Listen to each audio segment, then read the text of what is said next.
Hello everybody, my name is ManuS and welcome back to another Eternal review. Today I'm gonna do a review of all the new Jekk's bounty cards after I did a playthrough late last week when it came out. And now that I'm back from my weekend trip, it's time to review all the cards that we unlocked. Alright, so let's get started. First we have Praxis Outlaw cards, not particularly exciting, simply because 3 power for 3/1 in stats is pretty weak. The fact that it is virtually free makes it a little interesting. The thing is though that you only get one Praxis Outlaw when you have no cards in hand, so you don't automatically draw all 4, you just draw 1 each turn basically until you have all 4, which makes it a lot worth. But I mean, getting a free card just for having it in your deck is something to keep an eye out for. Like, while it doesn't do anything particularly broken right now, I think, there might be ways to take advantage of the ability to draw it for free and do something good with it down the road. Cards that have like kind of a unique effect and potentially give you extra cards are always worth keeping an eye on, because they might eventually be enabled by something or enable something in the future that can turn that measly 3 power 3/1 free card into more value by maybe not caring about what card it is and just caring about additional cards to turn into other resources and stuff like that. But yeah, other than that, I don't really see much use for the guy right now. It's just not impactful enough, even though it is free. Next we have Bait. This one's actually pretty interesting, I think, since while Steelbound Dragon itself is not particularly constructed relevant, since 7 power is a lot, and 7 power for a 7/7 flying overwhelm unit that basically doesn't generate any value or do anything before it attacks the next turn has way too much potential to just die to a bunch of removal and have no effect on the game other than costing us a lot of tempo, because we spend like 7 power and the opponent spent like 2 power to get rid of it. But once we are talking Steelbound Dragon for 5 power, plus potentially even a way to get some extra value out of the bait body, like using it for a Combust or a Brimstone Altar and stuff like that, suddenly makes it a lot more appealing.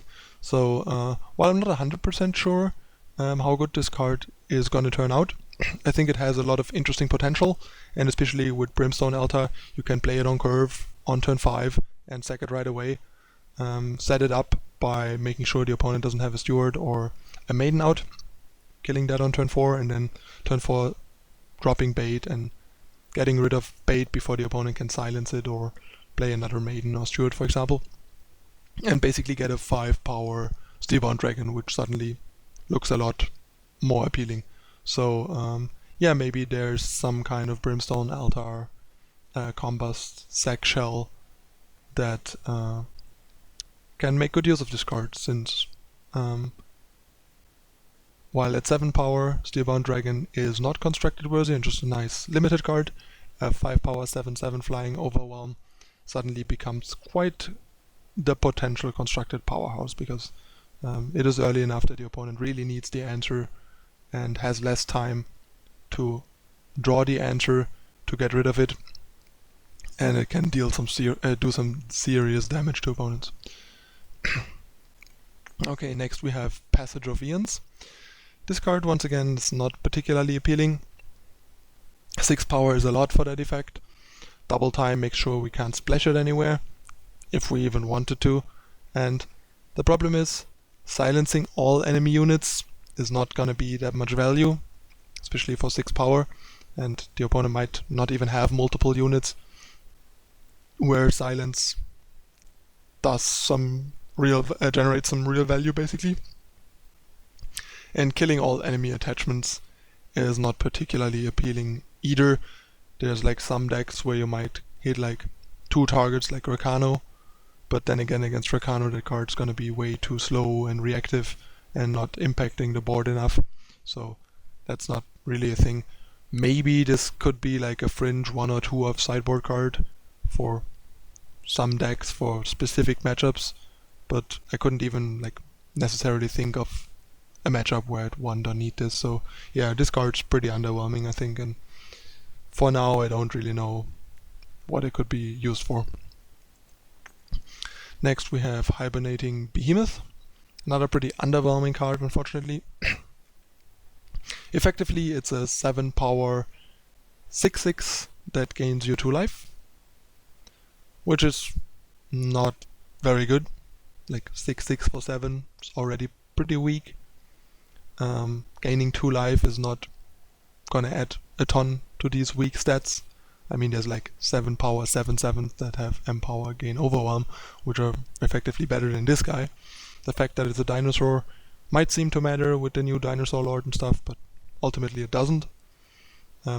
There's some like minor potential here to toy around with the fact that it has fate, and you can like easily turn it into like an 8/8 that gains you 4, but that again basically requires extra work, like using second sight, and then we still only have like a vanilla 8/8 that gained us a bit of life, a bit of health, not particularly appealing. So yeah, another bust basically, which is a bit unfortunate because I felt like in Constructed Time could have really used a little help right now, because outside of Cambria, Time doesn't really do much right now.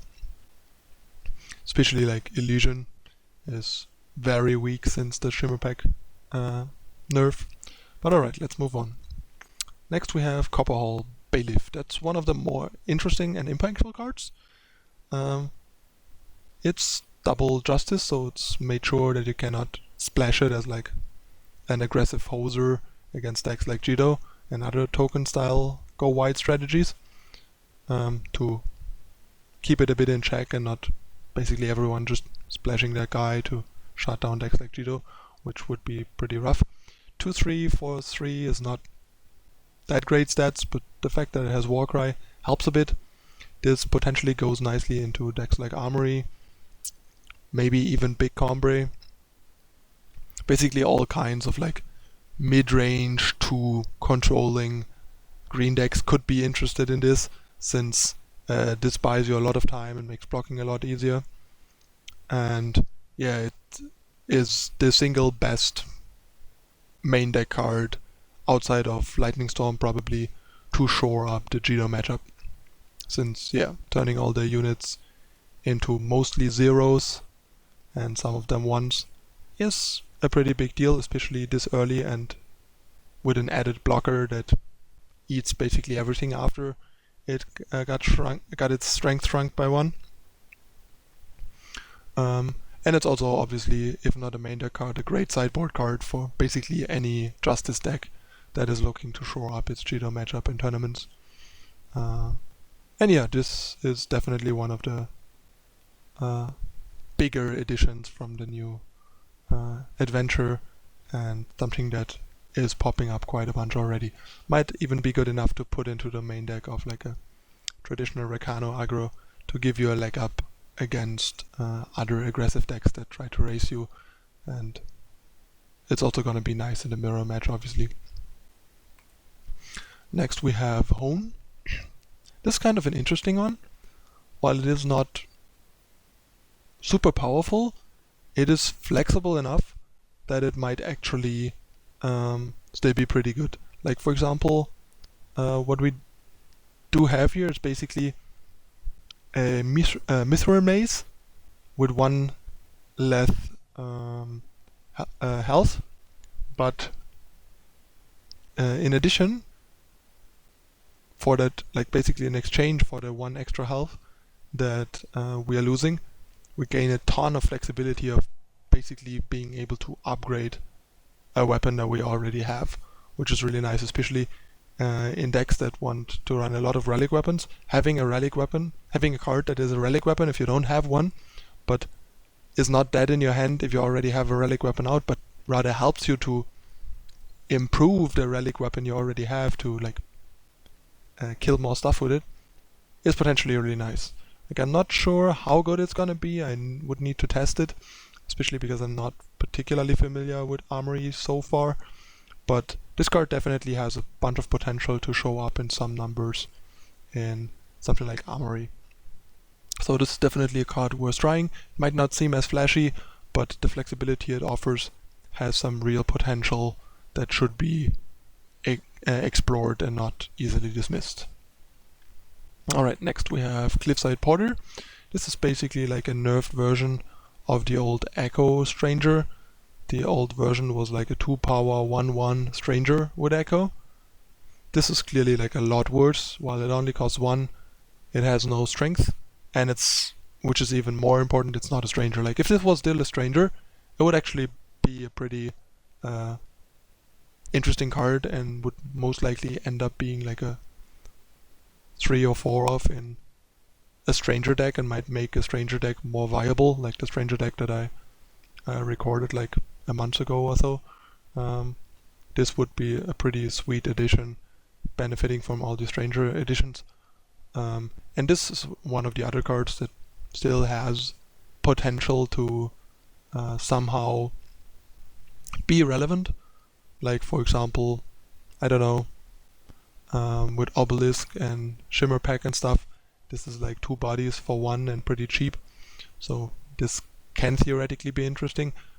Practically the problem still is that the card itself doesn't do anything other than chump block, which is a huge problem. So you basically are dependent on having other cards to make this card matter, but then it's a pretty cheap 2 for 1, so another card that might have potential down the line, but right now is more or less useless. Next we have Tyrannize. This is kind of like the the opposite spectrum of Polymorph. While Polymorph turns a unit into a 1/1 for 3 power at sorcery speed, this costs 4 power, is not splashable, requires double primal, but it's a fast spell, so you can use it aggressively as like a trick in combat. Like for example, you have a small blocker, the opponent attacks with a big attacker, you can Tyrannize your small blocker and eat their attacker, kind of virtually generating card advantage, upgrading your unit and getting an opposing unit with it for free basically. And it still kind of does a bad polymorph drop in the sense that you can still turn something like an Icaria into a vanilla 5/5. It's kind of like silencing an Icaria, which is still better than the opponent having a regular 5/5 Aegis endurance flying Warcry 5 Icaria. Obviously the Aegis will already be gone if you can Tyrannize it, but still. But yeah, Tyrannize might have some fringe applications, might be an interesting thing to consider in Shimmer Pack, for example, because it's a way to deal with opposing stuff if you really need to, but on the other hand, if you don't need to deal with anything, you can just upgrade like a Talia's Favorite into a 5/5 as a surprise and use it as a removal that way and give your cards more impact. So this is kind of like an interesting option. The main downside is that it's another 4, which the deck already has a ton of, so not sure. But yeah, this card might have some interesting uses down the line, but not like obviously goes into anything right now or fills a hole that needs filling currently. Next we have Stray into Shadow, which is one of the more exciting and impactful new cards. I'm a bit surprised that they put it at 5 power. I would have more expected this card to be 4 power, but I guess the fact that it's permanent kind of made them make it cost 5, just like Harsh Rule. While this is a lot worse than Harsh Rule, it still is nice to have like a 4 health sweeper in shadow-based stuff like Feln Scar or Feln, or even in like Stone Scar mid-range, like a more reactive one and stuff like that. So this is also like an interesting card for fringe decks like Callus that kind of wanted potential ways to clear medium-sized boards. So Stray into Shadow is a pretty nice option there. It has to be seen how good the card actually is, because only reducing health by 4 can be kind of problematic, and would have to see how it turns out in play if you can set it up well enough that you're not losing too much tempo by straying into shadow on boards where there's multiple things surviving, and then you kind of just lose so much tempo that you lose anyway. And also you having ways to take advantage of the leftover units with low health, like in Callus, for example, with the tokens, where you can play tokens afterwards and use tokens to trade with the remaining low health stuff that is around and stuff like that. But yeah, the card definitely has some pretty sweet utility, and it's the second best sweeper in the game right now, probably, and gives some more ways to deal with medium-sized, fairly aggressive boards for decks that aren't Justice. Next we have Shadowlands Feaster, a pretty big ambush guy. While the guy is pretty expensive, 5/6 is solid stats for flying in ambush, and I mean, I guess the fact that the enemy cards go to your void, I'm not 100% sure actually if how the Entomb works, but I think the opponent still gets the Entomb and it just goes to our void, which is probably not going to be too relevant unless they have some stuff to like abuse their void. I mean, it's kind of nice, I guess, against stuff like Ephemeral Wisp and Dawnwalker, for example, because they can't return them. But yeah, it's a nice way to deal with relic weapons for stuff like Feln. And it definitely has some decent finisher potential as well, so I could see this being like a 1 or 2 off in Feln control, for example, as an interesting option, and maybe more in the sideboard. Card is definitely not terrible and something to look into as like filling some holes like relic weapon defense and stuff like that. Alright, next we have Jekk, the bounty hunter himself.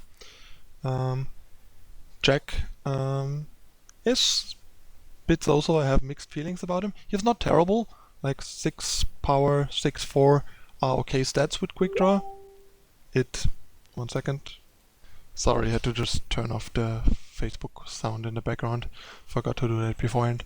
Alright, yeah, the quick draw makes it a pretty decent attacker. 6 strengths with quick draw is kind of hard to deal with outside of removal. The fact that it has 4 health makes it at least proof to stuff like Sword of Icaria and Torch and so on.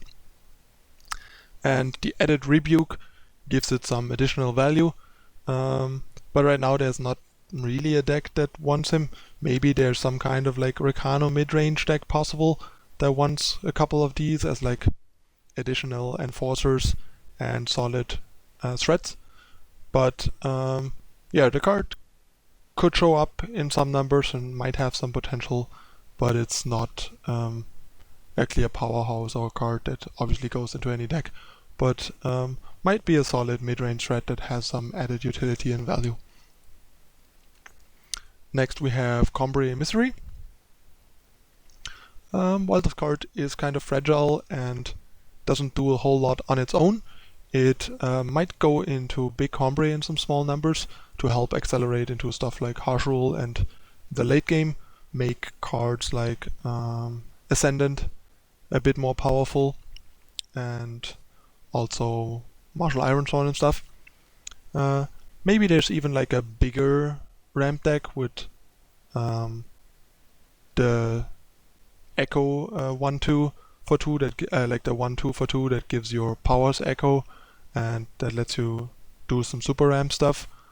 But yeah, other than that, not really sure. Like the card has kind of a unique effect in the game, but is pretty fragile and needs a lot of things to actually like do enough, because you need stuff like Find a Way and other ways to get extra power to even be able to ramp enough.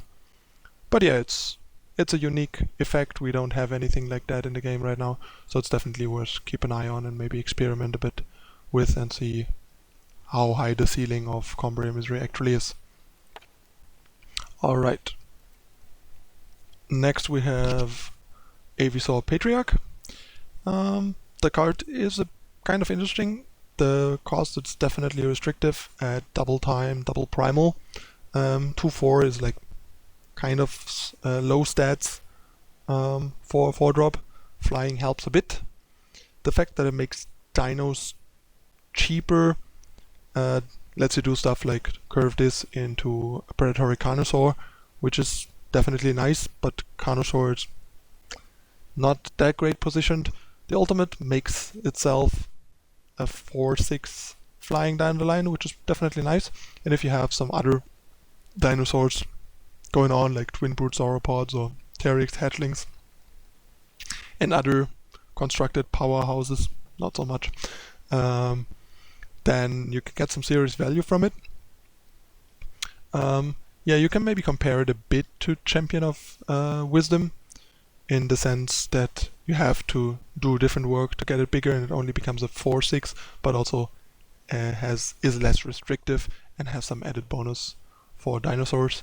I looked into brewing a bit with it in like a more dinosaur-centered Elysian mid-range, but it just kind of doesn't feel that great. Cards like Patriarch, Hatchling and stuff, not particularly great, so it's probably not that good as a build around. Maybe nicer as like accidental value potentially in like a mid-rangey shell as 4-drop with some Carnosaurs to give it extra value or stuff like that. But yeah, so far not that exciting. Maybe we'll get more good dinosaurs in the future that make this more appealing and really spawn like a good Elysian dinosaur-themed mid-rangey deck. Next we have Cable Spymaster. 4 power 4/4 is kind of so-so. We know that already from Navani, for example. But unlike Navani, which has a really powerful effect, once she starts getting to attack, this guy is like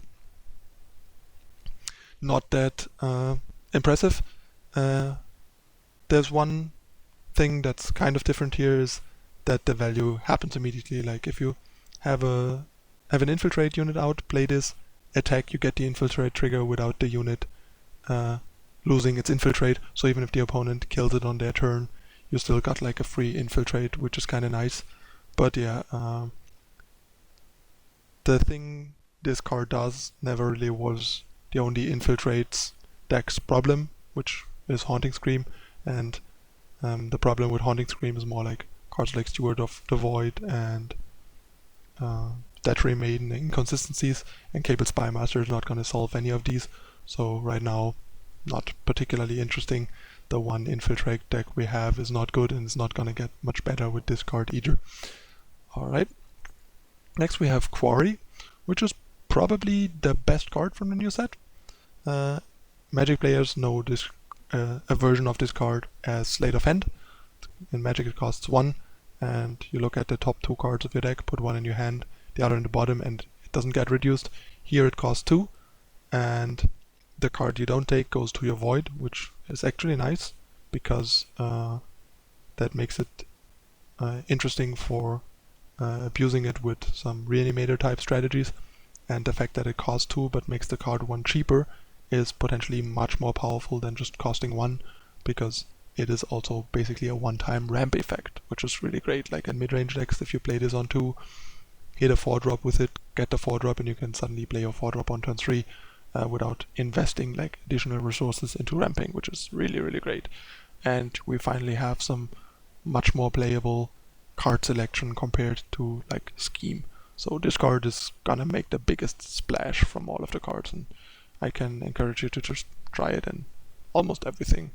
All kinds of mid-rangey and control shells cards, just great. Very interesting and a nice effect, like a balanced version of the old push onwards in Primal from Closed Beta. And last but not least, we have Nikto Traction, our first 5-faction card.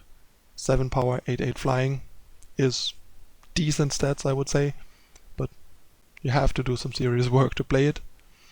While it is basically a 2-for-1, giving you an extra card, when you draw it, and it's nice that you get the card right away, not when you play it, is nice, but the fact that it's a random card, like one of all the cards in Neutona, makes it a bit so-so, because the card you get ranges from like great and very impactful to useless, because it's an effect that your deck doesn't care about.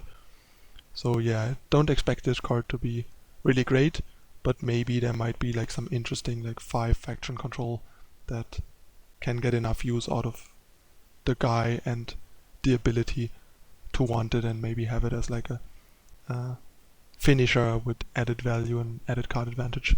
So it's definitely a card that it's worth like toying around with and experimenting, but I don't expect it to be like a big thing in the future. Alright, that concludes my review of all the Jekk's bounty cards. Let me know what you guys think of the cards, what you think of my opinion on the cards, and what you have tried or want to try, and if you had success with certain cards and certain things that you tried with them, in the comments down below. And as usual, if you enjoyed this and learned anything from it, please don't forget to like and subscribe, and follow me on social media for future updates and also more frequent updates. Thanks for watching, see you next time.